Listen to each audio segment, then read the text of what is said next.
जैन मित्रांनो, जो काही आपला रविवारी सायंकाळी 4 वाजता पेपर होत असतो, कुठे? जिल्हा स्टेडियम अमरावती येथे. जर तुम्ही अमरावती जिल्ह्यामधून आहे तर अमरावती जिल्ह्यातल्या किती खेड्यागावातून असेल कुठून, तर तुम्ही अमरावती जिल्ह्यामध्ये जिल्हा स्टेडियम येथे येऊन सायंकाळी 4 वाजता कधी तर प्रत्येक रविवारी पेपर देऊ शकता. आणखी एक महत्त्वाची गोष्ट म्हणजे तुम्ही आपण धामणगाव रेल्वेच्या आजूबाजूच्या कोणत्याही खेडेगावात असेल तुम्ही सेफला ग्राउंडला येऊन आपला पेपर देऊ शकता, तो पण प्रत्येक रविवारी. या रविवारी जिथे पेपर झाला होता सायंकाळी 4 वाजता, त्या पेपरमध्ये जे काही गणित बुद्धिमत्ताचे प्रश्न आले होते त्या संपूर्ण प्रश्नाचं आपण विश्लेषण बघणार आहोत या व्हिडिओमध्ये. ठीक आहे, चला तर जास्त वेळ न घेता प्रश्न पहिला जो काही पेपरमध्ये होता आपला बघा. दर दिला आपल्याला 12%, मुद्दल दिली आहे 10,000 रुपये, मुदत दिली आहे 2 वर्ष. विचारलं चक्रवाढ व्याज आणि सरळ व्याज मधला फरक किती, compound interest minus simple interest मधला फरक किती. तर बघा, दर दिला आपल्याला 12%, तर 12%चे फ्रॅक्शन किती होते, तर आपल्याला फ्रॅक्शन काढता येत नसेल तर बघा याला पर्सेंट लागला म्हणून भागेला किती असणार 100. पर्सेंट हटला म्हणजे भागेला किती आले 100. 4ने जर भाग दिला आपण 4 त्रिक किती होतात 12, 4ने खाली दिला तर 25, म्हणजे यालाच आपण लिहू शकतो 325. 12%ला आपण लिहू शकतो आपण 325. आता आपल्याला मुदत दिली होती 2 वर्ष. जेव्हाही आपल्याला मुदत 2 वर्ष किंवा 3 वर्ष देणार, कधी 4 वर्ष देणार, तर आपण काय करायचं, या फ्रॅक्शन मध्ये जो नंबर राहणार ना त्याच्या खालच्या नंबरचा, इथे 2 वर्ष मुदत आहे म्हणून आपण काय केलं, खालच्या नंबरचा वर्ग. 3 वर्ष मुदत असती तर आपण त्याचा तिसरा घात केला असता. तर खालच्या नंबर जे काही फ्रॅक्शन तयार होणार, जो काही रेट दिलाय त्याची जी काही फ्रॅक्शन तयार झाली त्या खालच्या नंबरचा आपण केला वर्ग. का? मुदत 2 वर्ष होती म्हणून. तर 25चा वर्ग किती होते 625. असं आपण गृहीत धरलं.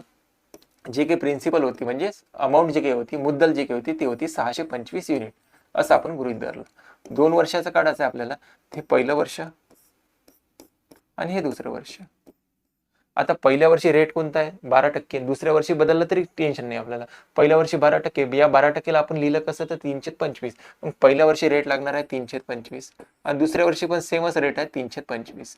आता आपण मानलं होतं की प्रिन्सिपल 625 आहे, त्याचा 325 भाग काढायचा आपल्याला.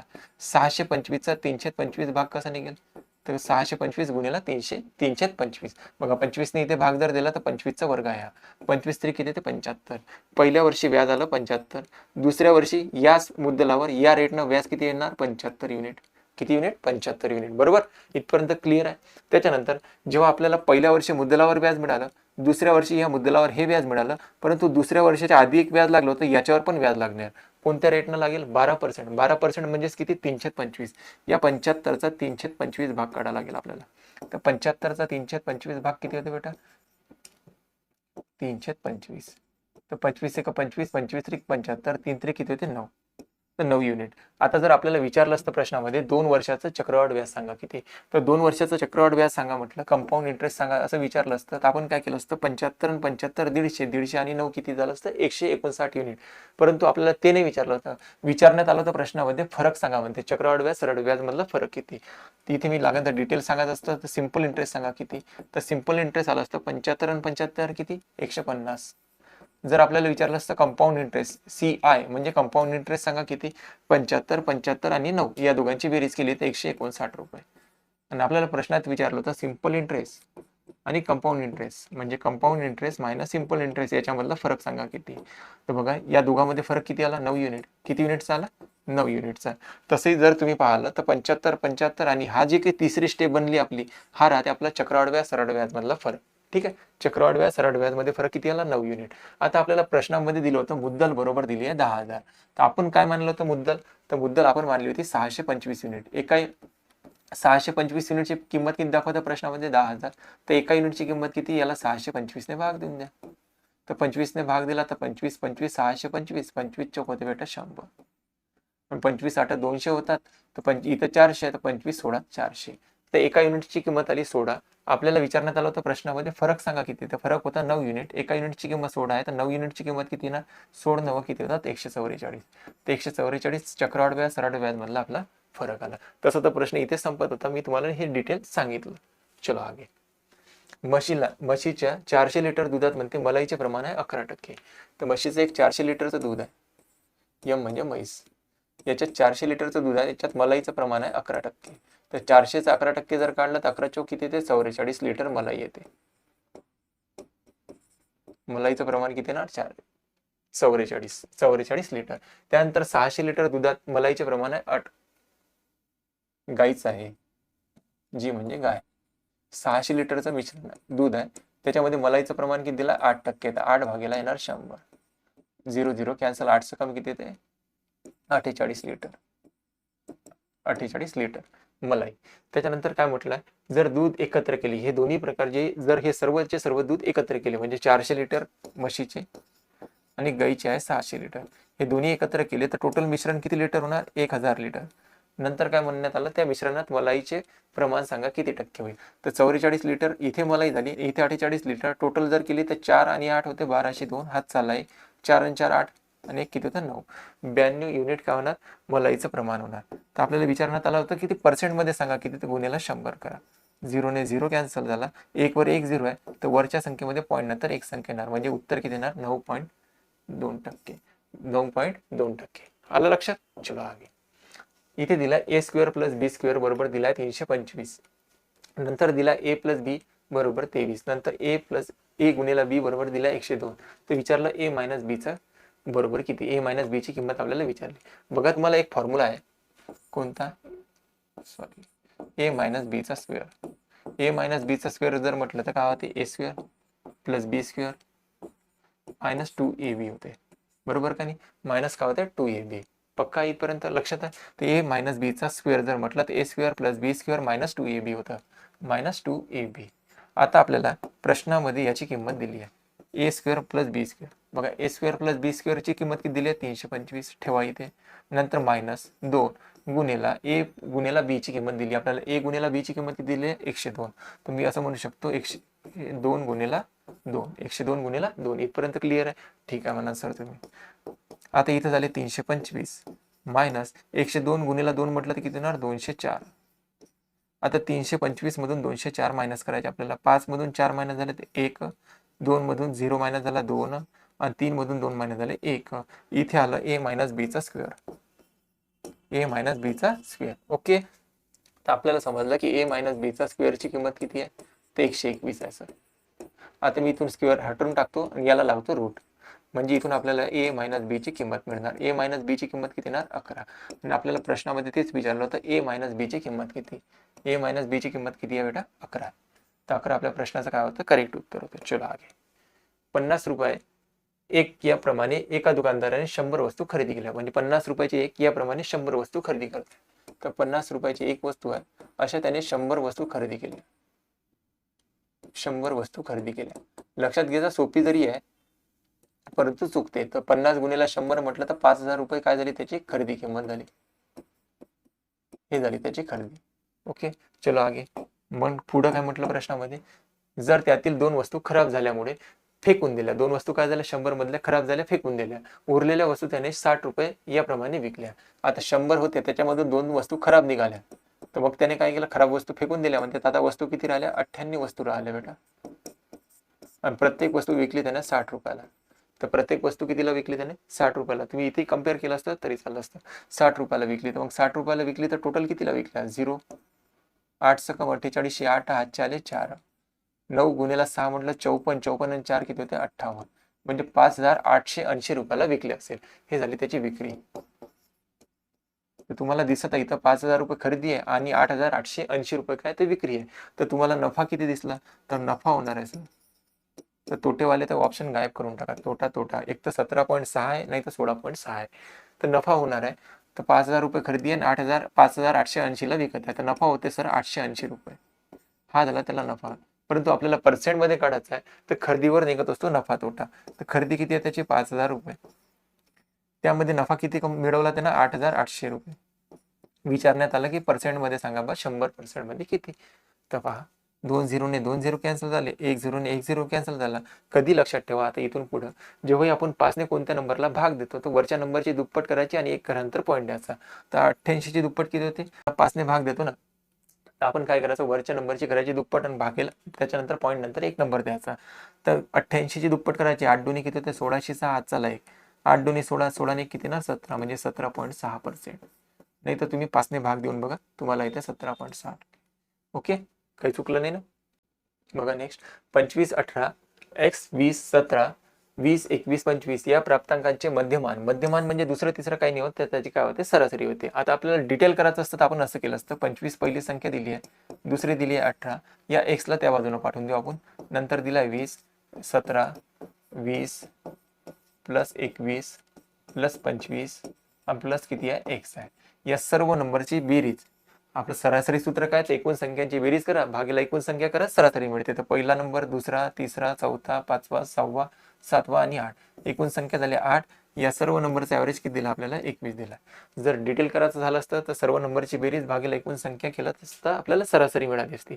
आणखी दुसरा काय पर्याय होता सर, तर दुसरा असा पर्याय होता, आपल्याला जे काही नंबर दिले होते 25, 18, नंतर दिलाय 20, 17, परत दिलाय 20, नंतर 21, नंतर दिलाय 25. आता आपल्याला दुसरा जो काही पर्याय दिला होता तो काय दिला होता, या सर्व नंबरचा ॲव्हरेज दिलाय 21.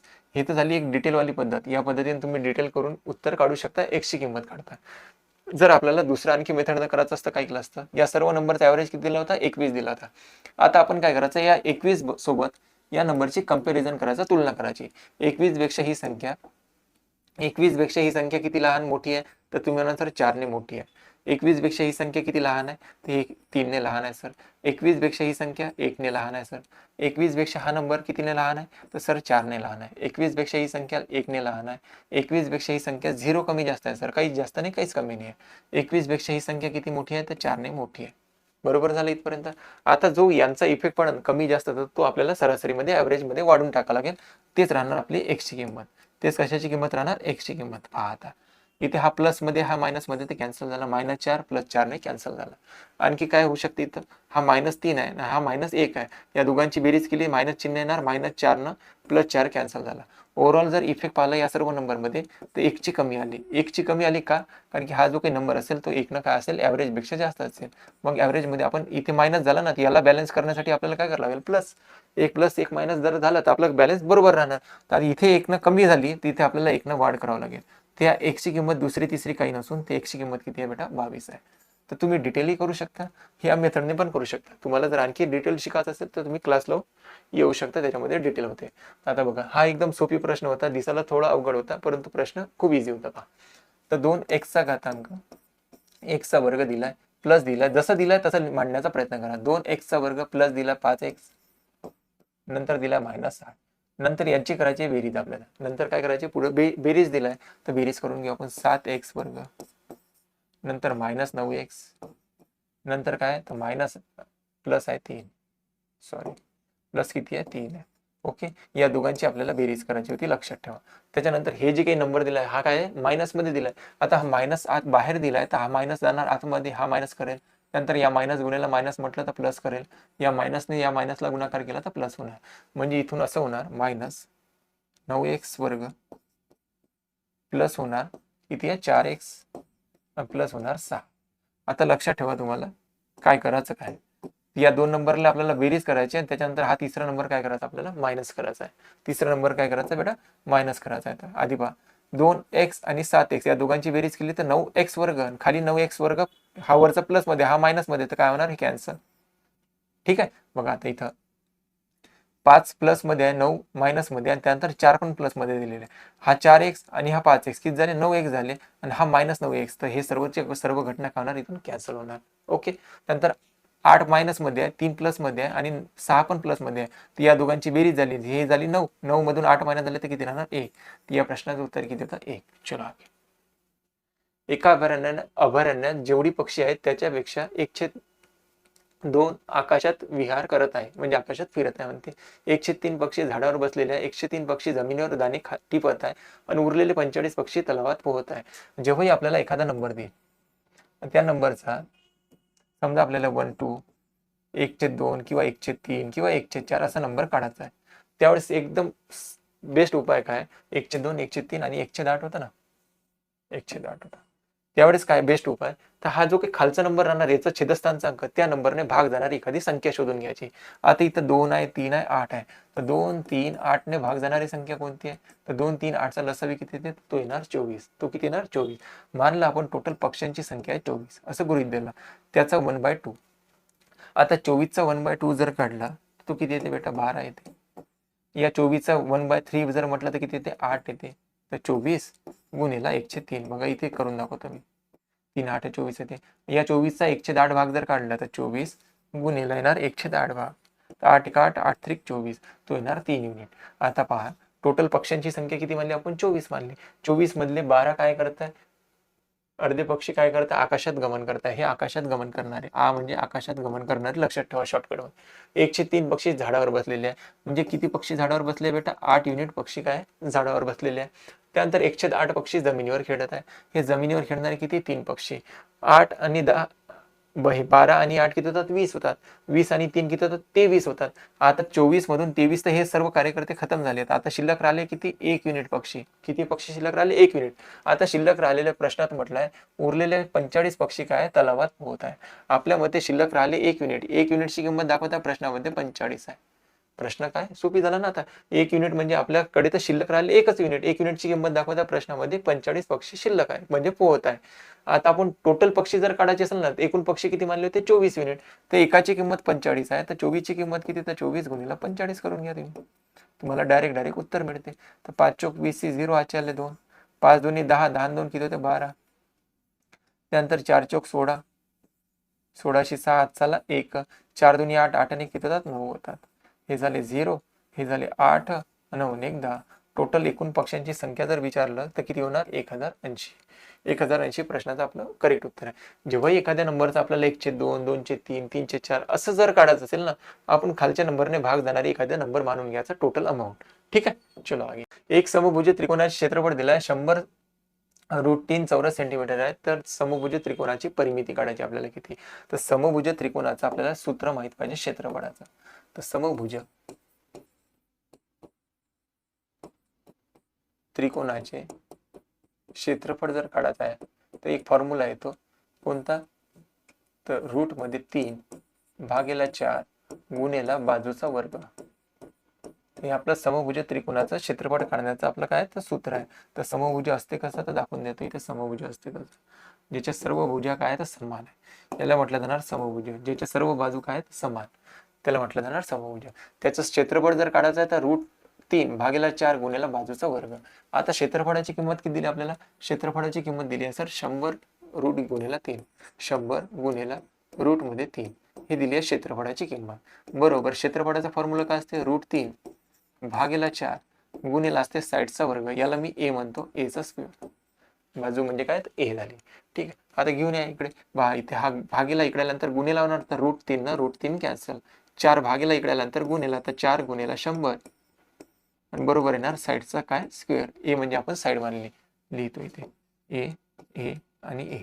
ए आपले साईड मानली त्याची. तपा इथे झाले 400 बरोबर ए स्क्वेअर म्हणजे साईड स्क्वेअर. हा स्क्वेअर कॅन्सल झाला तर याला वर्गमूळ चिन्ह लागेल. तर 400 कशाचा वर्ग आहे, तर 20चा वर्ग आहे. तर आपली जी काही साईड निघाली, जी काही बाजू निघाली ती किती आहे, तर 20 सेंटीमीटरची आहे. आता आपल्याला बाजूने विचारलं, त्यांनी म्हटलं समभुज त्रिकोणाची परिमिती किती. तर परिमिती जर म्हणत असेल समभुज त्रिकोण तर किती साईड आहे, 1 2 3. एका साईडची किंमत किती आली 20. तर 20 गुणिले 3 करा. परिमिती जेव्हाही म्हणणार कोणत्याही आकृतीमध्ये त्याचं बाहेरचं अंतर त्याला परिमिती म्हटलं जाते. 20 त्रिक किती होते 60. 60 चौरस सेंटीमीटर आपले सवाल का सही जवाब. चलो आगे नेक्स्ट. अशी मोठ्यात मोठी संख्या कोणती जिने 20 आणि 29ला भागले असता समान बाकी राहतील. 20 आणि 29ला भागले असता समान बाकी राहिले पाहिजे. तर आपल्याला दुसरं तिसरं या नंबरमध्ये काही नाही करायचं आहे. तर जेव्हाही मोठ्यात मोठा नंबर पाहिजे आणि 2च नंबर दिले आपल्याला आणि तुम्हाला त्या मोठ्यात मोठी संख्या सांगा की समान बाकी राहिले पाहिजे. तर आपण या दोन्ही नंबर मधला काढायचा फरक किती येते. फरक किती येते 9चा. तर 9 अशी संख्या आहे, 9 अशी एक मोठ्यात मोठी संख्या आहे जी या दोन्ही नंबरला भागल्या समान बाकी देतील. 9 आपल्या प्रश्नाचं बरोबर उत्तर आहे. आता 41 क्रमांकात समसंख्यांची सरासरी दिली आपल्याला 152. 152 दिली आहे समसंख्यांची सरासरी किती, 152 दिली आपल्याला सर्व नंबरचा ऍव्हरेज. हाय ऍव्हरेज किती नंबर होते, ते 41 नंबर होते. ते 41 नंबर होते आणि ते पण कोणते होते बेटा, समसंख्या होत्या. कोणत्या होत्या, समसंख्या. तर आधी चेक करा हा जो काही ऍव्हरेज दिला हा समसंख्या आहे का, तुम्ही म्हणा सर ही समसंख्या आहे. तर मग याच्या नंतर किती संख्या असणार, या संख्येला सोडून द्या. याच्या नंतर किती संख्या असणार, तुम्ही म्हणा सर 20 संख्या आहे. याच्या आधी किती संख्या असणार, तुम्ही म्हणा सर 20 संख्या आहे का. 20 आणि 20 किती होतात 40. 40 आणि 1 41. मधली जी काही संख्या असते ते काय असते आपली सरासरी. तर सरासरी दिली आपल्याला 152. याच्या नंतर किती संख्या 20. याच्या आधी किती संख्या 20. 20 आणि 20 किती होते 40. 40 आणि 1 किती होते 41. या सर्व 41 संख्या.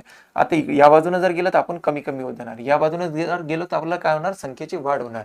आता म्हटलं का आपल्याला, तर त्या गटातील म्हणते सर्वात मोठी संख्या कोणती. आता याच्या नंतर आपल्याला संख्या काढायची सर्वात मोठी, तर पुढे जाणार आहे आपण प्लस करणार, तर प्रत्येक समसंख्येत 2चा फरक असतो, मग गुणेला 2 करायचं. याच्या नंतर किती संख्या सर, 20 संख्या, तर 20 गुणेला 2 करा, म्हणजे किती होणार 40. म्हणजे ही जी काही इथला जो काही शेवटचा नंबर असेल तो 152 पेक्षा 40 नाही जास्त असेल. 152 प्लस 40 म्हणजे ही जी काही मोठी संख्या आहे, शेवटची जी काही संख्या आहे ती किती आहे, 192 आहे. जर आपल्याला प्रश्नामध्ये म्हटलं असतं 192 या प्रश्नाचं उत्तर करेक्ट. जर या प्रश्नामध्ये म्हटलं असतं आपल्याला लहान संख्या सांगा या गटातली, तर आपण या बाजून आलो असतो. या बाजूने ही संख्या सोडून किती नंबर आहे, 20 नंबर आहे सर. प्रत्येक नंबरमध्ये कितीचा फरक आहे, 2चा, तर 20 गुणेला 2 म्हटलं तर किती होणार 40. तर 40 आपल्याला कमी करावं लागेल. 152 मधून 40 मायनस करा, तर 152 मायनस 40 बरोबर आहे ना. तर 40 इथे राहणार 2, इथे राहणार 1, इथे राहणार 1. म्हणजे या गटातली सर्वात लहान जर संख्या म्हटलं असतं तर कोणती आली असती, 112. आपल्याला विचारण्यात आलं होतं सर्वात मोठी संख्या सांगा, तर कोणती येणार, 192. ठीक आहे, चला आगे. ए ने एकूण रकमेच्या 106 भाग 106 मुदतीसाठी गुंतवला. बी ने एकूण रकमेच्या 103 भाग 103 मुदतीसाठी गुंतवले. जर शिल्लक रक्कम सी ने संपूर्ण वर्षासाठी गुंतवले तर एकूण नफा 23,000 रुपये, तर बी चा नफ्यातील वाटा किती पहा. बघून घ्या, सोपी आहे प्रश्न. A B C.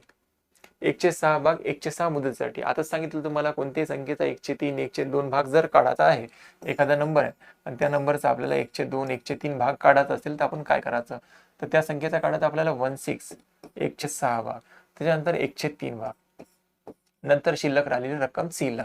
हे ए ची, हे बी ची आणि तिकडली सी ची. आता आपल्याला असा नंबर शोधायचा आहे जो 6 आणि 3 ने भाग जाते. 6 आणि 3 ने भाग जाणारी संख्या कोणती आहे, तुम्ही म्हणाल सर 6 युनिट आहे. तर 6चा 106 भाग जर काढला तर याची कॅपिटल निघणार. कॅपिटल म्हणजे मुद्दल, म्हणजे याला म्हटलं जाते याच्यामध्ये भागीदारीमध्ये भांडवल. भांडवल कोणाकोणाची, हा ए, हा बी आणि हा येणार सी. आता 6चा 106 भाग, त्याने प्रश्नात म्हटलं ए ने एकूण रकमेच्या 106 भाग, तर एकूण रक्कम आपण 6 युनिट मानली. 6चा 106 भाग म्हटलं तर किती येणार, 1 युनिट सर.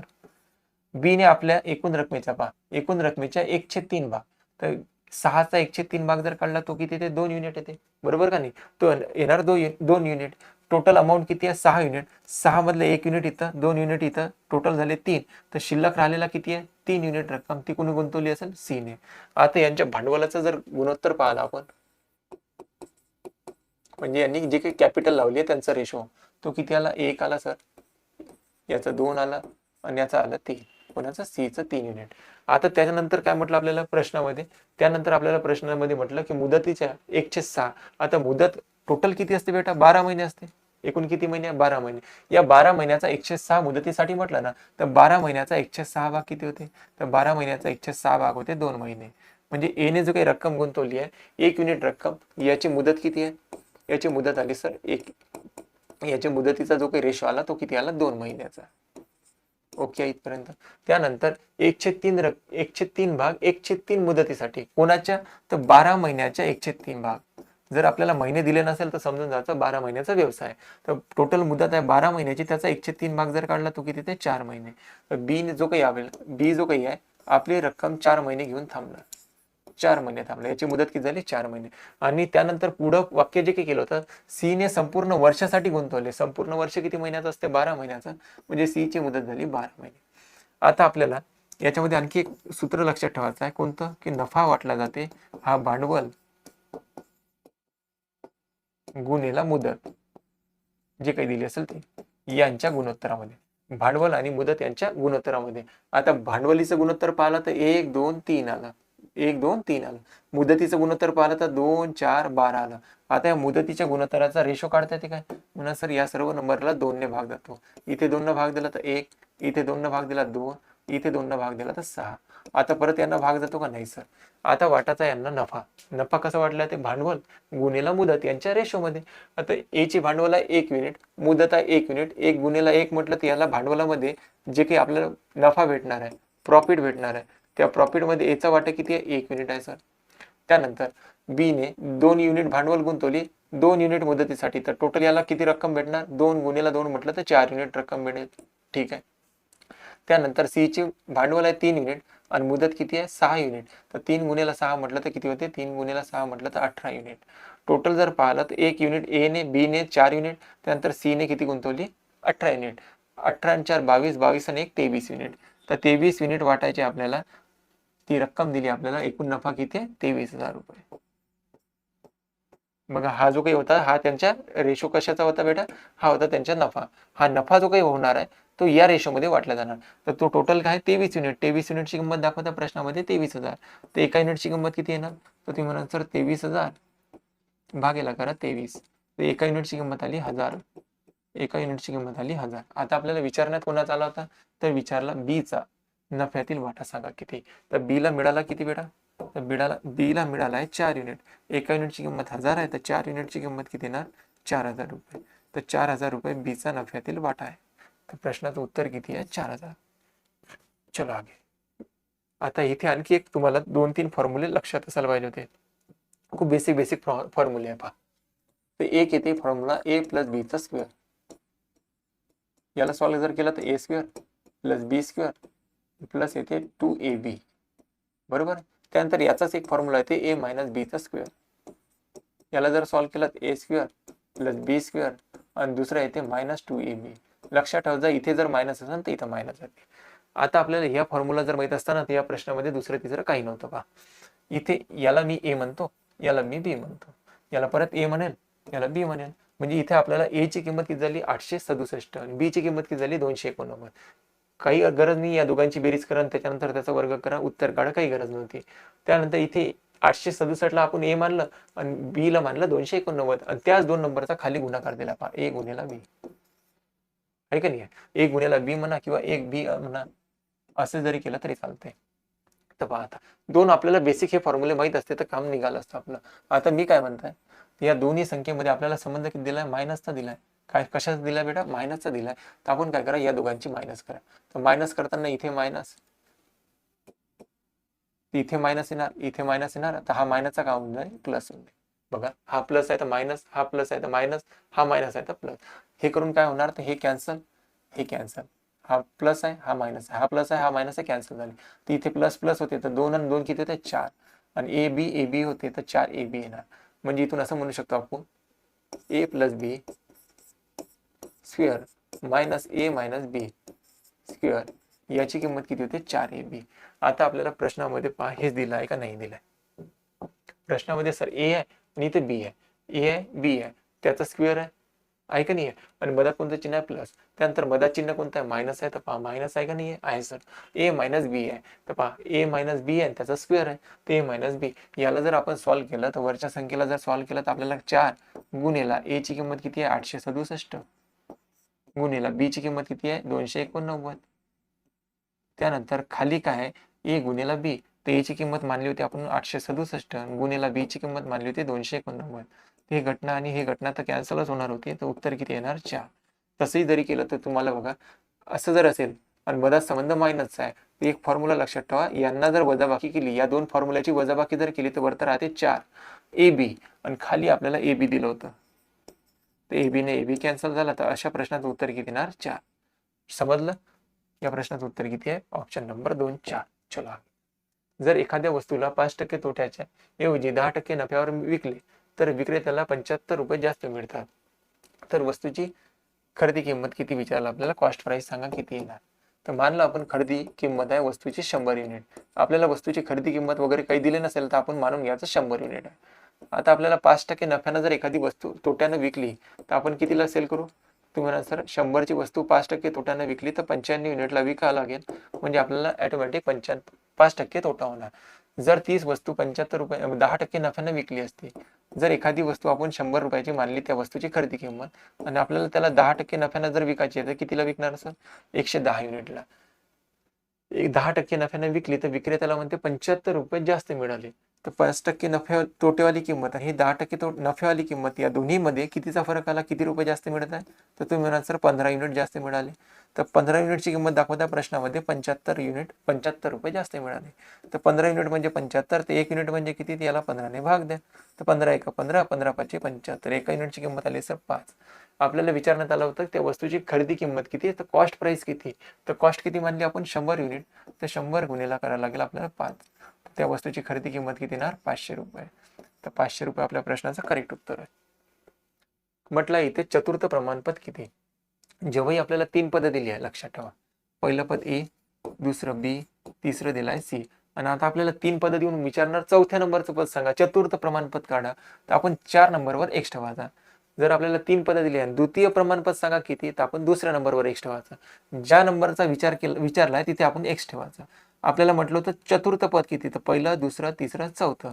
तर 3 पद दिली आणि चौथं विचारलं तर चौथ्या नंबरवर आपण x ठेवायचा. होते काय, जर या संख्या प्रमाणात आहे तर पहिली संख्या भागेला दुसरी संख्या, त्यानंतर तिसरी संख्या भागेला चौथी संख्या असते. या दोघांमध्ये इक्वल संबंध असते. नाही तर लक्षात ठेवा, दूरदूरच्या संख्येचा गुणाकार आणि जवळजवळच्या संख्येच्या गुणाकाराच्या इक्वल राहते. एक आणखी एक दुसरं सूत्र. जर नाही समजत असेल तर पहिलं पद भागेला दुसरं पद, तिसरं पद भागेला चौथं पद करायचं. आपल्याला 4 पदामध्ये संबंध दाखवायचा आहे. तर पहिलं पद दिलं आपल्याला 0.2, नंतर दिला 0.12, नंतर दिला 0.3. विचारलं आपला चौथं पद किती, तर चौथं आपल्याला माहित नाही, आपण मानलं x आहे.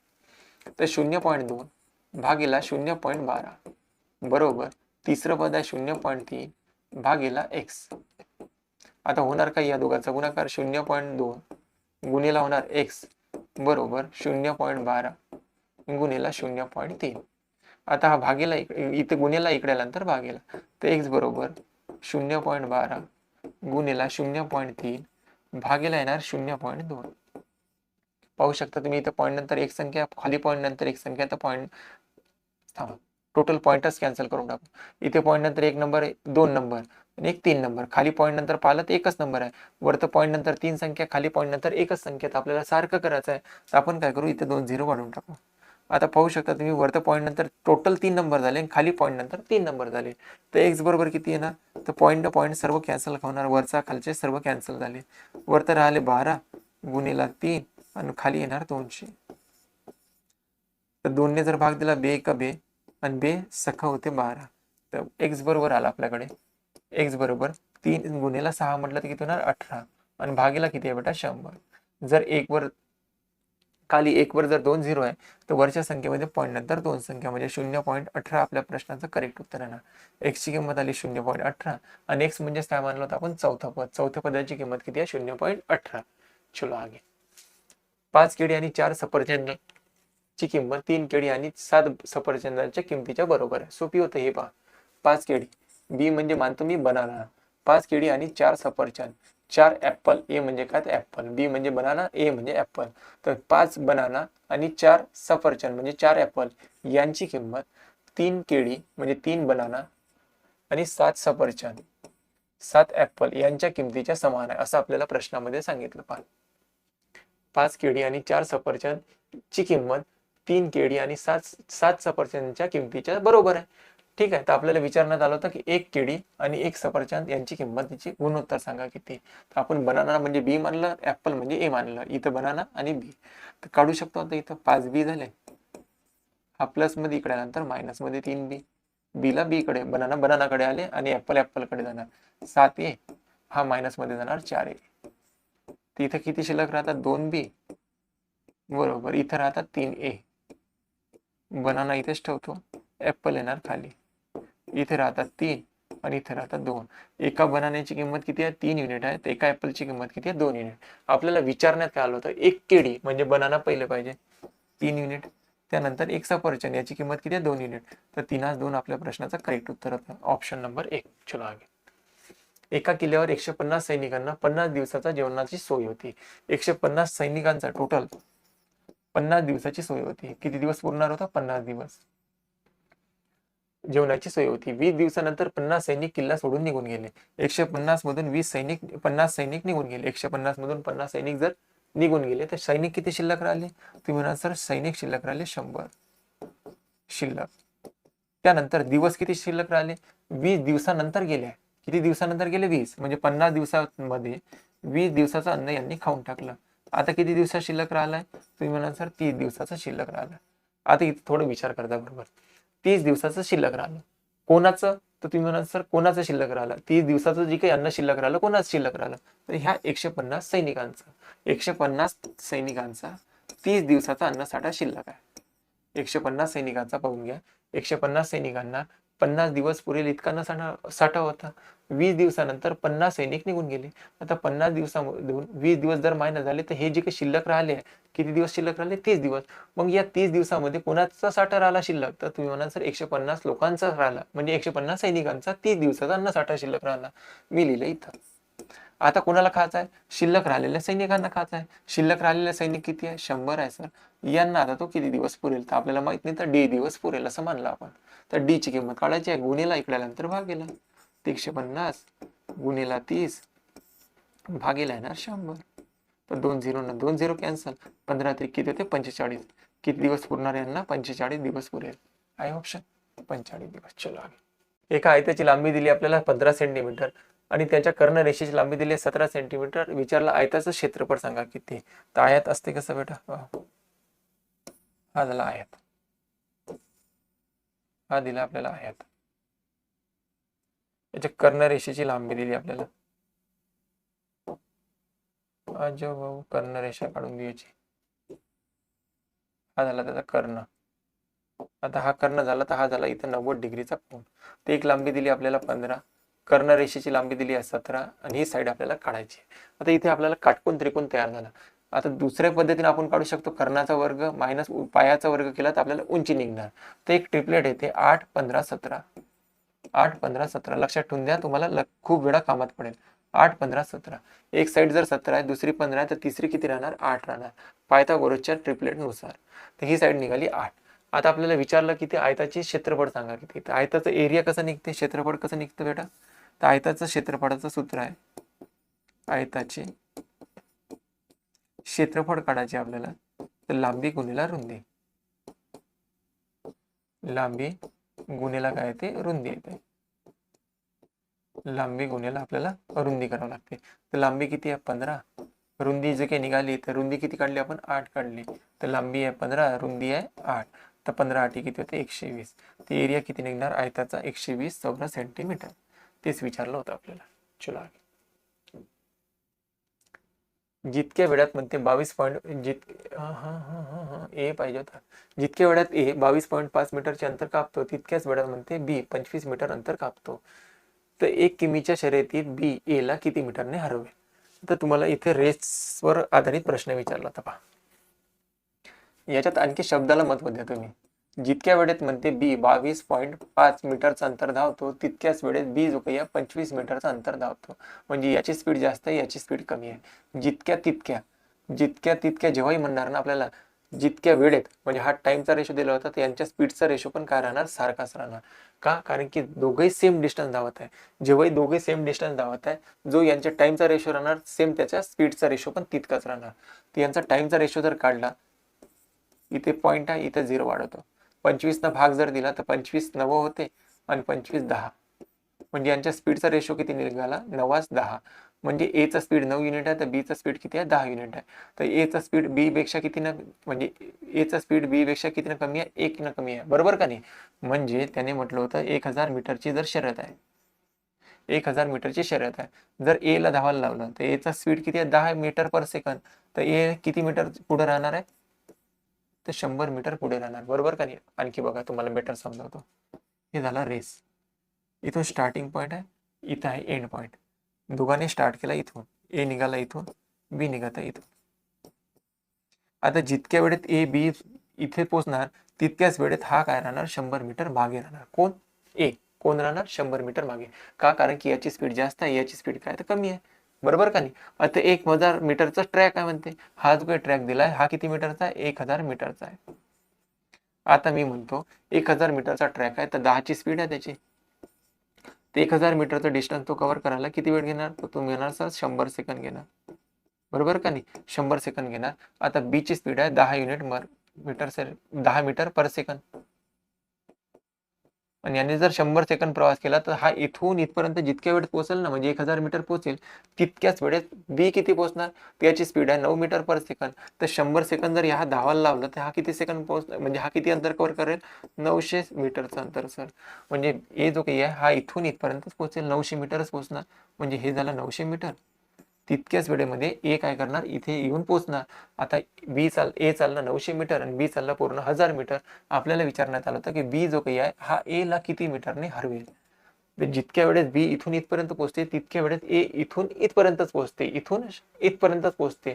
तर किती मीटर कमी राहते बी, तर हा म्हणणार सर 900 मीटर आहे, तर हा 100 मीटरने काय करणार, बी जो काही आहे हा ए ला रेस हरवणार आहे. तर आपल्याला तेच म्हणण्यात आलं होतं की बी ए ला किती मीटरने हरवेल, तर 100 मीटरने हरवेल. चलो आगे. संजीवने एका संख्येला म्हणते 708 ने गुणाकार करायला सांगण्यात आले होते. संजीवला एका संख्येला 807 ने गुणायचे होते. कोणता नंबर होता आपल्याला माहित नाही, परंतु गुणाकार केला कितीने, 708 ने. हा त्याचा करेक्ट होता, हा त्याचा चूक होती. आता आपल्याला जेव्हाही कधी ते सांगत आहे, मी वारंवार सांगत आहे, प्रत्येक प्रश्नामध्ये सांगत आहे, जेव्हाही आपल्याला फ्रॅक्शन निर्माण झाली तर आपण खालच्या नंबरने भाग जाणारी एखादी संख्या शोधून घ्या. 7 आणि 8 ने भाग जाणारी संख्या कोणती आहे, तर सर 56 आहे. इथे 56, इथे 56. जर त्या संख्येला 708 ने गुणाकार केला, आपण असं इमॅजिन केलं की ती संख्या आहे 56, तर 708 ने जर गुणाकार केला असता तर गुणाकार किती आला असता, 8 8 सर 64 होतात. तर करेक्ट उत्तर यायला पाहिजे होतं त्याचा 64 युनिट. परंतु चुकीचं उत्तर आलं किती, या संख्येला 708 ने गुणाकार केला तर किती उत्तर आलं, तर 8 7 होते 56, 7 7 49, म्हणजे उत्तर आलं किती, 49 युनिट. हे त्याची चूक आहे, हे त्याचं करेक्ट आहे. तर याच्यामध्ये चूक किती झाली, तर 64 मधून 49 मधून 64 मधून 49 मायनस करा. तर 14 मधून 9 मायनस झाले तर 5. तर 15चे काय झाली, त्याची चूक झाली. 15ची काय झाली, चूक झाली. 15 कमी उत्तर आलं. तर आपल्याला विचारलं की चूक सांगा किती पर्सेंट आहे, तर बरोबर किती येणार होतं, 64 युनिट, आणि चूक किती झाली त्याची, 15 युनिट. तर आपल्याला विचारण्यात आलं हे पर्सेंटमध्ये सांगावं किती पर्सेंट आहे, पर्सेंटमध्ये सांगा किती पर्सेंट आहे.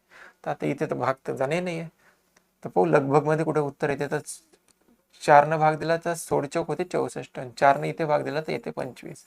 तर 25 गुणिले 15 करावं लागेल, कारण की खाली भाग जाणे नाही आहे. तर 15 5 75, 5 हातचे आले 7, 15 दोन्ही 30 आणि 30 आणि 7 किती ते 37, आणि भागीला किती आहे 16. एका दशांश पर्यंत तरी उत्तर काढण्याचा प्रयत्न करा, म्हणजे एक तरी काढण्याचा प्रयत्न. 16 1 16, 16 दोन्ही 32. याने जर याला भाग दिला तर 2 ने सुरुवात व्हायला पाहिजे. 2 ने इथे सुरुवात नाही, 2 ने इथे सुरुवात नाही, 2 ने इथे सुरुवात नाही, 2 ने इथे सुरुवात आहे, तर 23 असायला पाहिजे उत्तर. तर 23 पॉईंट समथिंग उत्तर येते त्याचा, जे काही येणार. उत्तर किती आहे, 23% अप्रॉक्सिमेट उत्तर दिलं होतं त्याचं. भारती आणि आनंद यांच्यामधील अंतर 180 मीटरचं आहे. पहा, इथे भारती आहे आणि इथे आहे आनंद. या दोघांमध्ये अंतर दिला 180 किलोमीटरचा.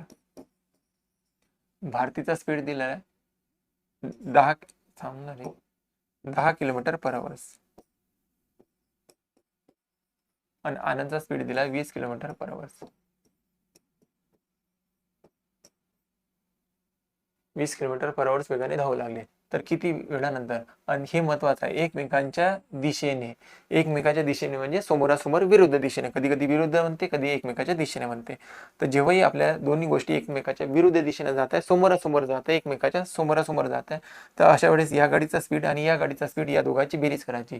डिस्टन्स भागीला जर आपण स्पीड केलं तर आपल्याला काय मिळते, टाइम मिळते. तर या दोघाही दरम्यान, भारती आणि आनंद या दोघाही दरम्यान डिस्टन्स किती आहे, 180 आहे सर. आणि जेव्हाही आपल्या एकमेकाच्या समोरासमोर असेल, आमने सामने असेल, समोरासमोर जर गाड्या असेल, तर या दोन्ही स्पीडचे होते बेरीज. रिलेटिव्ह स्पीड किती होणार, 30 युनिट पर किलोमीटर पर आवर. 30 युनिट हे चालणार गाडी, म्हणजे हा आनंद चालेल 20 किलोमीटर पर आवर, हे चालेल 10 किलोमीटर. दोघंही एका तासामध्ये किती अंतर कव्हर करेल, 30 किलोमीटरचं अंतर कव्हर करेल. तर 180चं अंतर कव्हर करण्यासाठी किती तास लागतील, 6 तास लागतील. तर 6 तास आपल्या प्रश्नाचं काय करेक्ट उत्तर आहे. चला, आकृतीतील रेखांकित भागाचा आपल्याला क्षेत्रफळ सांगायचं आहे. हा जो काही डार्क शेड दिलेला आहे, या डार्क शेडचं क्षेत्रफळ सांगायचं आहे. पहा इथं प्रश्नाने काय केलं, आपल्याला हे जी काही लांबी दिली आहे, म्हणजे ही जी काही लांबी आहे, चौरस दिली आहे ना, ह्या चौरसामध्ये काय असते, बाजू सर्व काय असतात, सारख्या असत्या. ही बाजू किती आहे मग 14, ही किती आहे 14, इथून इथपर्यंत हे जर पाहिलं तर हे किती आहे 14 आहे. मी काय करतो, या चौरसाचं पूर्ण क्षेत्रफळ काढतो. हा जो काही चौरस दिला ना आपल्याला 14 एकक वाला, याचं क्षेत्रफळ काढतो.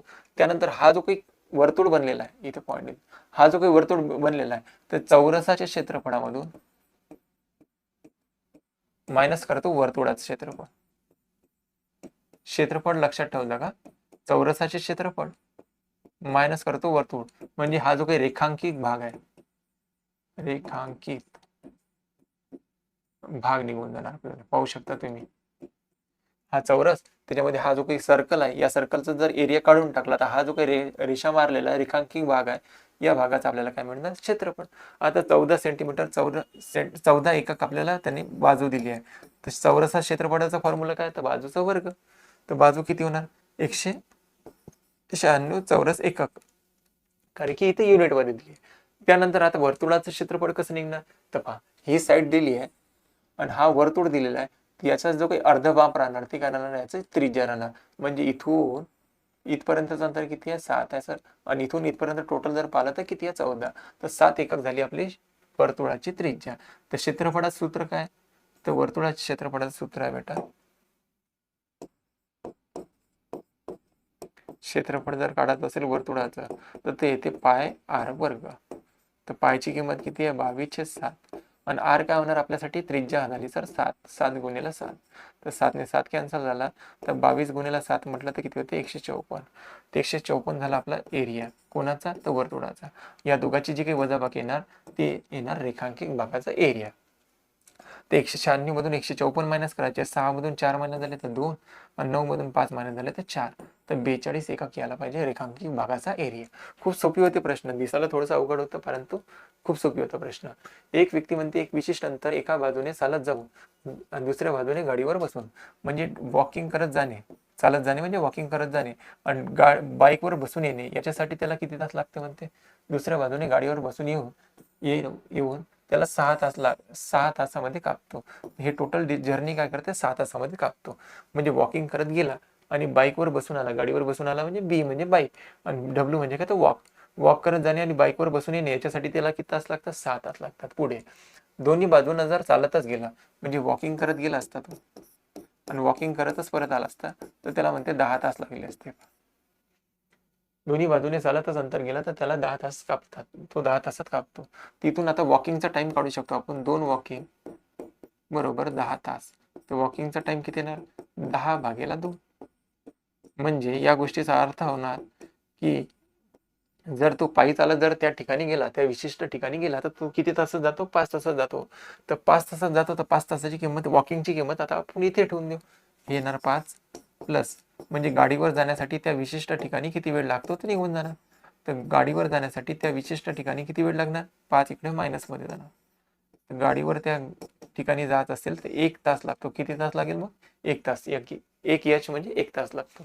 आता आपल्याला म्हणत काय बघा, जर दोन्ही बाजूने गाडीने चालवला म्हणजे गाडीने गेला आणि परत गाडीनेच वापस आला तर अशासाठी किती वेळ लागेल म्हणते. तर गाडीवर जाण्यासाठी त्या विशिष्ट ठिकाणी 1 तास लागतो आणि परत वापसीसाठी पण 1 तास लागतो. टोटल किती तास लागायला पाहिजे 2 तास. तर 2 तास आपल्या प्रश्नाचं करेक्ट उत्तर आहे. चला बघा, गणिताच्या गृहपाठात 7 विद्यार्थ्यांच्या मिळालेले 100 पैकी गुण खालीलप्रमाणे दाखवलेले. 99, 100 यावरून त्याच्या गुणांचे बहुलोक म्हणजे काय होते बेटा, बहुलोक म्हणजे कोणता नंबर सर्वात जास्त दिसलेला, कोणता लूक म्हणजे काय होते दिसणे, सर्वात नंबर जास्त दिसत आहे. तर हे जी काही श्रेणी दिली याच्यामध्ये बहुलोक सर्वात जास्त टाइम कोण आला, तर 100 हा नंबर काय 3 वेळेस आलेला. 100 हा नंबर 3 वेळेस आलेला. त्यानंतर 99 एकचदा आहे, सिंगल 95 पण एकच आहे, 80 पण एकच आहे. 100 ही नंबर काय तर जास्त वेळा दिसत आहे. बहुलोक म्हणजे काय होते दिसणे. तर 100 ही संख्या सर्वात जास्त वेळा दिसत आहे, म्हणून तो बहुलोक किती होणार 100. चला या आता पहा, जेव्हाही असे प्रश्न येणार तर आपल्याला सुरुवात करायची आहे शेवटपासून. हा कशाचा वर्ग आहे 13चा. 13 करा याच्यामध्ये प्लस 168 मध्ये जर 13 ऍड केले तर किती होणार बेटा 81 आणि 81 वर्गमुळामध्ये आहे तर हा कशाचा वर्ग येते 9चा. तर 9 प्लस करून टाका याच्यामध्ये.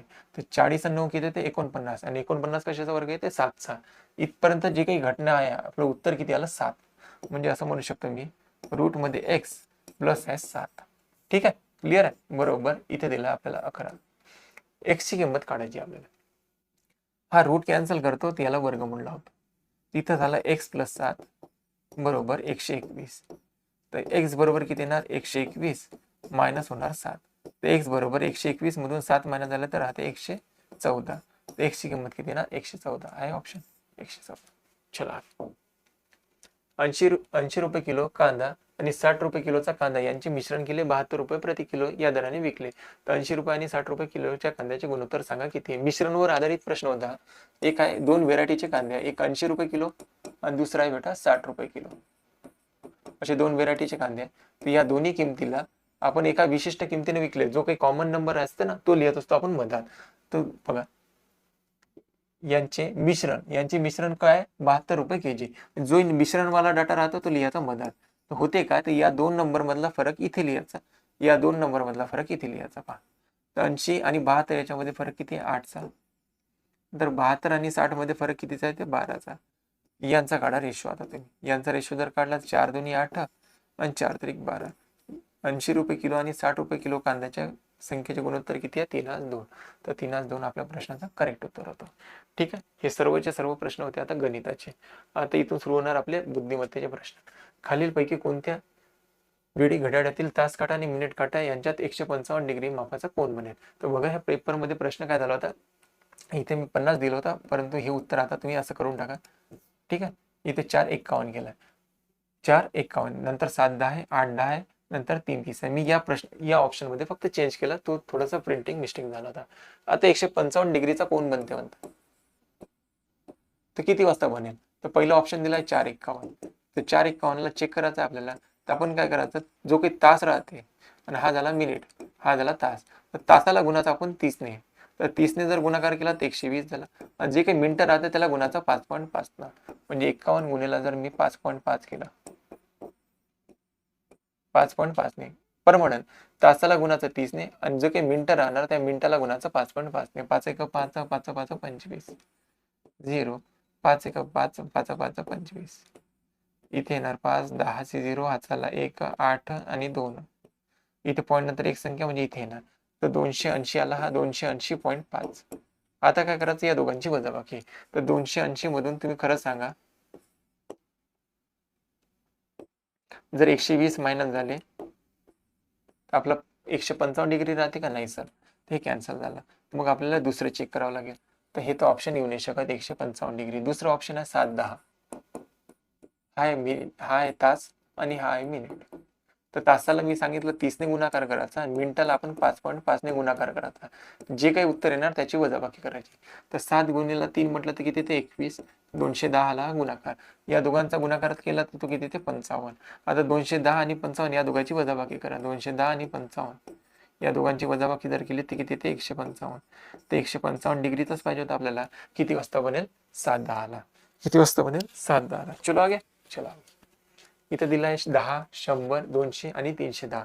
बघा, तुम्हाला 10 नंतर आहे 100 नंतर आहे 200. सोपी होते प्रश्न, तुम्हाला लक्षात आला तर बरोबर येऊन जाईल. या दोघांमध्ये जर फरक पाहिला तर 90, या दोघांमध्ये जर फरक पाहिला तर किती, ते 100, या दोघांमध्ये 110. तर पुढे काय होणार, 10 10ची वाढ होता. इथे 90 होते, 100 झाले, 110 झाले, तर इथे 120 येणार. तर 120 जर इथे ऍड झाले तर 3 आणि इथे येते 430. तर 430 आपल्या प्रश्नाचा करेक्ट उत्तर होतं. चला, हजर जवाबीपणा या शब्दातील उजवीकडून 5वे. आता उजवी बाजू म्हणजे जी आपला राईट हँड आहे तो याचा उजवा हात मानाचा, आणि आपला जो काही डावा हात आहे तो त्याचा डावा. ही झाली उजवी आणि ही झाली डावी. आता आपल्याला म्हटलंय उजवीकडून 5वे कोणता, 1 2 3 4 5. उजवीकडून 5वे कोणते येते, ज. उजवीकडून 5वे आले ज. नंतर काय म्हटलं, डावीकडून 3रे. तर डावी बाजू हे 1 2 3 कोणते येते, र. र आणि ज, ज आणि र. ठीक आहे, खूप सोपे होते. मालिकेत प्रश्न चिन्हाच्या जागी चिन्हाची किंमत विचारली आपल्याला, किती येणार. 99 दिले, नंतर 98 97 95 92 असे नंबर दिले. तर आता आपल्याला सिक्वेन्स पाहायचा, याच्यामध्ये काय फरक आहे. या दोघांमध्ये फरक कितीचा आहे, तर 2चा का 1चा. 1चा फरक आहे. या दोघांमध्ये 1चा फरक येते सर. या दोघांमध्ये जर पाहिलं तर कितीचा फरक येते, -2 येते सर. या दोघांमध्ये जर पाहिलं तर कितीचा फरक येऊन आला इथं, 95 आणि 92 मध्ये 3चा फरक येते. ठीक आहे ना, 3चा फरक येते. नंतर या दोघांमध्ये जर पाहिलं तर इथे खूप मोठे गॅप पडत आहे. इथे -1 -1 -2 -3. तर जेव्हाही आपल्याला असं सिक्वेन्स क्रमात लागत नसेल तर आपण काय करायचं, याचा अल्टरनेट पकडायचे नंबर. अल्टरनेट म्हणजे एक सोडून एक नंबर, एक सोडून एक नंबर पकडायचा आपण. तर इथे दिला 99, नंतर आहे 97, नंतर आहे 92, नंतर 81, नंतर आहे 64. तिकडे नंतर आपल्याला माहित नाही. नंतर इथे 95 98 नंतर 95, दोन सिरीज तयार झाल्या. इथं 98 नंतर आहे 95, 95 नंतर काय बेटा 88, नंतर कोण आहे 75. आणि याच्या पुढे आपल्याला प्रश्नार्थक चिन्हाची किंमत काढायची. याच्यानंतर काढायचा आहे प्रश्नार्थक चिन्हाची किंमत. आधी चेक करू या दोघांमध्ये फरक. या दोघांमध्ये जर फरक पाहिला तर -2. या दोघांमध्ये जर फरक पाहिला तर 97 आणि 92 मध्ये फरक कितीचा आहे, ते -5. या दोघांमध्ये फरक पाहून घ्या कितीचा आहे ते. तर या दोघांमध्ये पाहिला तर सर इथे 9चा फरक नाही, 9चा नाही येत, इथं राहते 1 आणि इथं राहतात 1, 11चा फरक येते, -11चा. 11ने काय झालं, कमी झाला. या दोघांमध्ये फरक पहा कितीचा आहे ते, 11 मधून 4 महिने झाले तर राहते 7, 5चा फरक दिला 17चा फरक, -17. मानलं आपण इथं ही मूळ संख्या आहे सर, ही मूळ संख्या, ही मूळ आहे, ही मूळ आहे, बरोबर का नाही. या दोघांमध्ये कोणती आणखी मूळ येते, 3 मूळ येते सर. या दोघांमध्ये जर पाहिलं तर 7 मूळ येते. या दोघांमध्ये जर पाहिलं तर कोणती येते, 13 मूळ येते, मूळ संख्या येते. ओके, मूळ संख्या आहे. तर या दोघांमध्ये पहा कितीचा गॅप आहे, 3चा. तर पहिला आला सर 3चा फरक इथं, ठीक आहे. 3चा फरक आला. या दोघांमध्ये जर पाहिला तर कितीचा फरक येते, तर इथे येणार सर 7चा फरक, ठीक आहे. त्यानंतर इथे जर पाहिला तर या दोघांमध्ये कितीचा फरक येते, इथे येणार 13चा फरक, 13 न कमी. आता पुढे जो काही नंबर येणार पाहू शकता, इथं 17 आले ना, तर पुढे जो काही नंबर येणार त्या 2 नंबरमध्ये फरक किती झाला पाहिजे, 19चा फरक आला पाहिजे, कारण की मूळ संख्या आहे. त्याच्यानंतर काय येणार बेटा, 19 येणार. तर 19 या 75 मधून आपल्याला मायनस करावं लागेल. 19 जर मायनस केले पाहून घ्या, 19 जर मायनस केली 13 नंतर 17 घेतली आपण तर कोणती येणार, 19. तर 15 मधून जर 9 मायनस झाले किती राहते, 6. हाचा परत दिला तर 56. अशा पद्धतीने आपल्या प्रश्नाचं करेक्ट उत्तर होतं. थोडं कठीण होतं बघा. बिन आकृतीवर आधारित आपल्याला प्रश्न दिला होता, गोवा, त्रिपुरा आणि भारत. गोवा, त्रिपुरा आणि भारत दाखवायचा, या तिघांमध्ये आपल्याला संबंध दाखवायचा. तर पहा, आपण याला जर भारत मानलं, हा झाला भारत, त्याच्यामध्ये हा त्रिपुरा आणि हा गोवा, हे 2 वेगवेगळे राज्य आहे. तर भारत, गोवा, त्रिपुरा जर म्हटलं तर कोणत्या नंबरची डायग्राम येणार, 2 नंबर आपल्या प्रश्नाचं करेक्ट उत्तर होतं. बिन डायग्राम सोपी होते. अभिषेक त्याच्या घरापासून निघाला आणि मावळत्या सूर्याची किरणे त्याच्या तोंडावर समोरून पडत होती. आता खूप प्रश्नाची भाषा जरी मोठी असेल, प्रश्नामध्ये काही दम नव्हता, खूप सोपी होता. अभिषेक घरातून बाहेर निघाला, मावळत्या सूर्याची किरणे त्याच्या तोंडावर समोर जात होती. मावळता सूर्य कोणत्या दिशेने असते, तर सर तुम्ही म्हणाल पश्चिम दिशेला मावळत असते सूर्य. तर पश्चिम दिशेला त्याचा तोंड होता, घरातून निघाला, मानला हा पॉईंट त्याचं घर आहे, घरातून निघाला. आता घरातून निघाल्यानंतर त्याच्या तोंड समोरून मावळती किरणे त्याच्या तोंडावर समोरून पडत होती, म्हणजे तो पश्चिम दिशेला तोंड करून उभा होता. तो घरातून चालत 24 मीटर अंतरावर थांबला. तर 24 मीटर अंतरावर थांबला, मानला आपण इथं 24 मीटर अंतरावर थांबला. तिथून तो त्याच्या उजवीकडे काटकोनात 21 मीटर अंतर चालत गेला. आता या डायरेक्शनला जात आहे, तर उजवा कुठं होणार, वरतं होणार सर. तर 21 मीटर अंतर चालवायचं, त्याला हे 21 मीटर अंतर चालवून टाकलं. ओके, त्याच्यानंतर काय केलं, तिथून त्याच्या आपल्या उजवीकडे काटकोनात 21 मीटर वळला, उजवीकडे 21 मीटर वळून टाकलं. त्यानंतर त्याच्या डावीकडे एकदा काटकोनात वळून 20 मीटर चालला. आता या डायरेक्शनला जात आहे, तर डावी बाजू काय होणार, ही होणार. तर इकडे किती गेला म्हणते, तो 20 मीटर गेला, ठीक आहे बा, 20 मीटर गेला. ओके, नंतर पुन्हा एकदा डावीकडे काटकोनात वळून 21 मीटर चालला. आता बघा या डायरेक्शनला जातात, डावा कुठे राहणार, त्याचा खाली राहणार. तर तो चालला म्हणते 21 मीटर. तर 21 मीटर इथे आता येणार, हे झालं 21 मीटर. आता काय म्हटलं बा, 21 मीटर अंतरावर येऊन थांबला. तर मूळ ठिकाणापासून तो आता किती अंतरावर आहे, आता इथे येऊन तो काय थांबलाय. आता विचारलं ह्या स्टेशन पासून, म्हणजे ह्या मूळ ठिकाणापासून इथं तो किती अंतरावर आहे. तर इथं सरळ सरळ अंतर दिसत आहे तुम्हाला. हे जर पाहिलं तर हे 20 आहे, तर हे किती राहणार, 20 राहणार. इथून इथपर्यंत 20 आहे सर, इथून इथपर्यंत 24 आहे. टोटल जर केली तर किती येते, 24 आणि 20 किती येते, 44. प्रश्न जरी मोठा दिसला. तिसऱ्या दिवशी अण्णाच्या भेटीला गेलो असता, मोडक्या टेबलावर तुटक्या खुर्चीत बसून एका दांडीला धागा बांधलेला तुटका चष्मा डोळ्यावर लावून अण्णा लिहित होते. यावरून 2 अक्षरी शब्द आणि 3 अक्षरी शब्दाच्या संख्येचं कमी अथवा जास्त किती आहे. म्हणजे मनाचा उद्देश आहे की 2 अंकी आणि 3 अंकी शब्दांमध्ये किती कमी जास्त आहे म्हणते. तर पाहून घ्या. तर 2 अंकामध्ये मी इथे हायलाइट करून द्या तुम्हाला. हे गेलो पहिला 2 अंकी, 1, नंतर दुसरा, तिसरा, चौथा, नंतर 5वा, हे 2 अंक आहे सगळं. 5वा झाला इथपर्यंत, त्यानंतर 6वा. म्हणजे 2 अंकामध्ये जर पाहिलं तर 6 नंबर आहे. किती नंबर आहे, 6 नंबर आहे 2 अंकामध्ये. कोणते, 2 अंकी, ठीक आहे. 2 अंकी झाले आपले. त्यानंतर या पुढं 3 अंकवाले पोहा आपण आता. तर 3 अंक मी वेगळ्या कलरने दर्शवतो.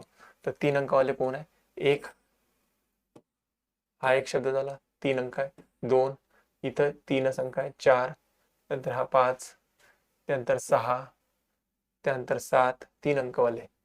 8, 9, 10, 11, नंतर 3 अंकवाले 12, त्यानंतर 13, इथं 4 अंक झाले काय, 3 अंक 13 झाले. 13 नंतर हा 14. तर 4 अंकवाले 14 आहे. याच्यामध्ये कितीचा फरक आहे म्हणते, याच्यामध्ये 14 आणि 6 मध्ये फरक जर पाहिला तर किती येते, 8 ने जास्त आहे. तर 3 अंकाची संख्या किती आहे, 8 ने जास्त आहे. तर 8 ने जास्त आपल्या प्रश्नाचं करेक्ट उत्तर आहे. या आता नेक्स्ट वाला. आता आपल्याला म्हटलं आहे एका वर्षीमध्ये 27 डिसेंबरला सोमवार असेल तर त्याच वर्षी एप्रिल महिन्यात कोणते वार 5 वेळा येईल. आता कोणते वार 5 वेळा येईल, तर जो काही एप्रिल महिन्याचा 1 तारखेचा वार आहे आणि 2 तारखेचा वार लक्षात ठेवायचं. 1 तारखेचा आणि 2 तारखेचा जो काही वार राहतो तो 5 वेळा येतो. 1 तारखेचा आणि 2 तारखेचा. आता आपल्याला शोधायचा की एकच वार शोधायचा होता, तर 1 तारखेचा वार शोधायचा एप्रिल महिन्यातला. तो कसा शोधणार, तर 27 डिसेंबर पासून एप्रिल महिन्यापर्यंत याचा आहे.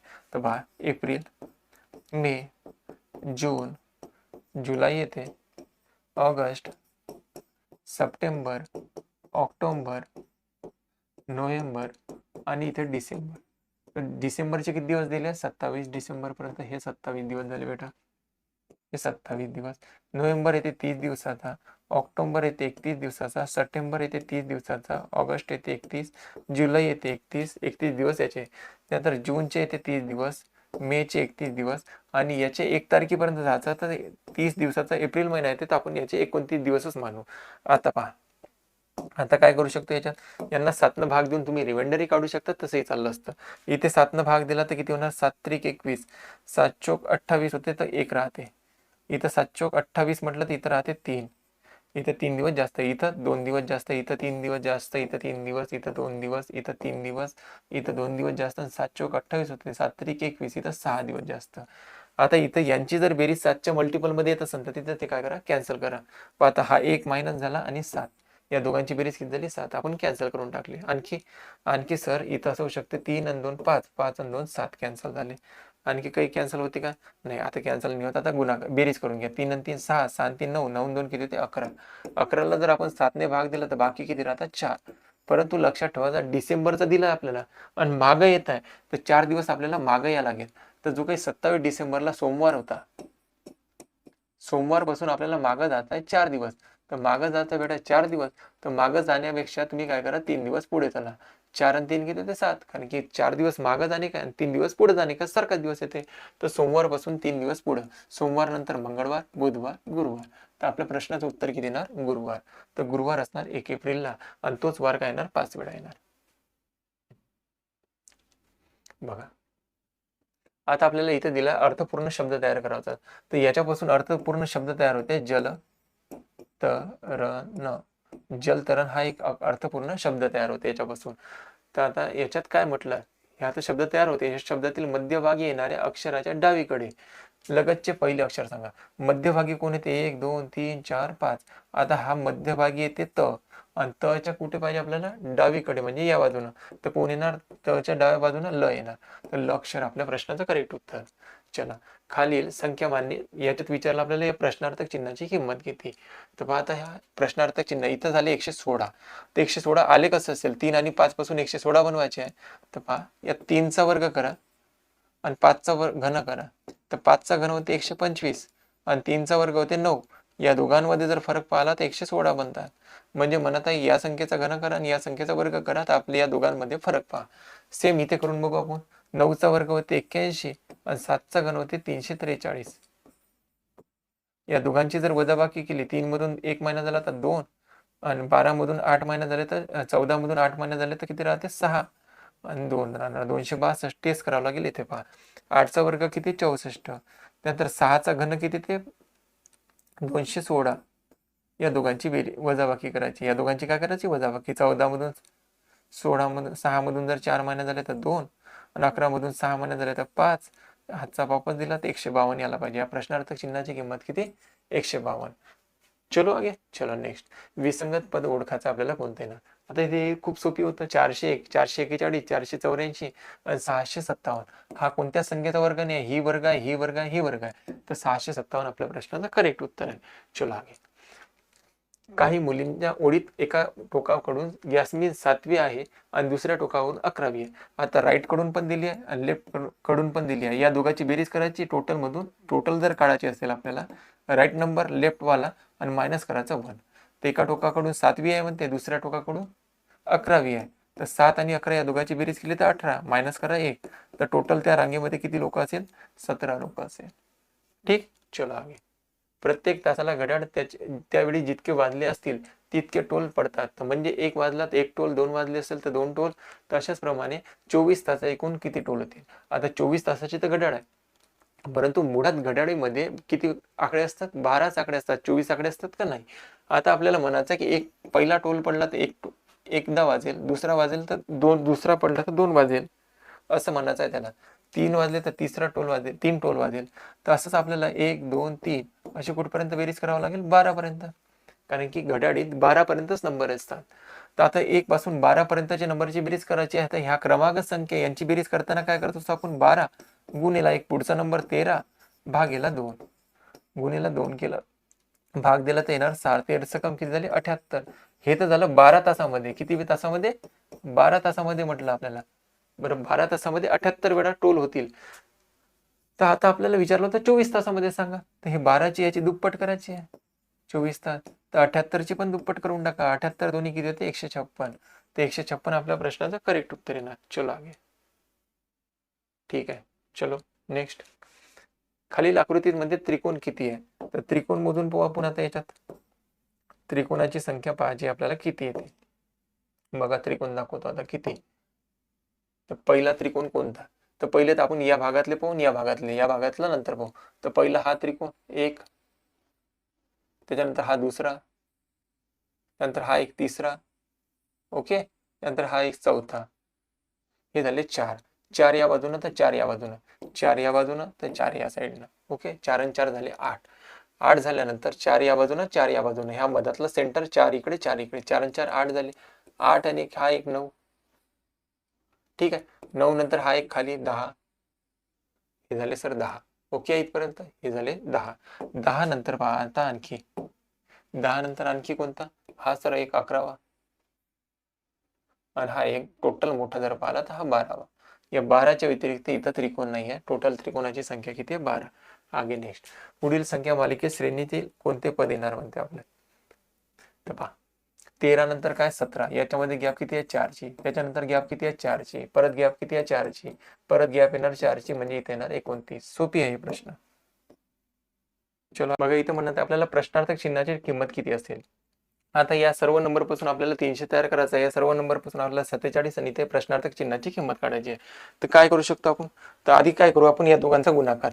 7 5 35 किंवा असं म्हणा 5 8 40. 40 गुणिला जर 7 म्हटलं तर 40 गुणिला 7 होते सर 280. 280 पर्यंत आपण पोहोचून गेलो. नंतर आता आपल्याला आणखी 20 पाहिजे 300 जवळ पोहोचण्यासाठी. 20 असं होऊ शकते का? 7 आणि 5 12, 12 आणि 8 20. या दोघांची बेरीज जर केली तर किती झाली? 300. तर 300 पर्यंत आपण पोहोचून गेलो सर. म्हणजे म्हणत काय? या सर्व नंबरचा बाहेरच्या नंबरचा गुणाकार, नंतर त्याच्यामध्ये याच नंबरची बेरीज करून ऍड करून टाका मधातला नंबर. इथे पाहू लॉजिक लागते का? 3 × 18, 18 दोन्ही होते 36. आणि 36 मध्ये या सर्वांची बेरीज जर प्लस केली तर आपण हे झाले 5 5 आणि 6 11. जर प्लस केले तर 47 होतात का? हो सर 47 होतात. हे तेच इथं लागणार. मग 9 चौक 36, 36 एका 36. आणि 36 मध्ये या सर्वांची बेरीज करून टाका 14.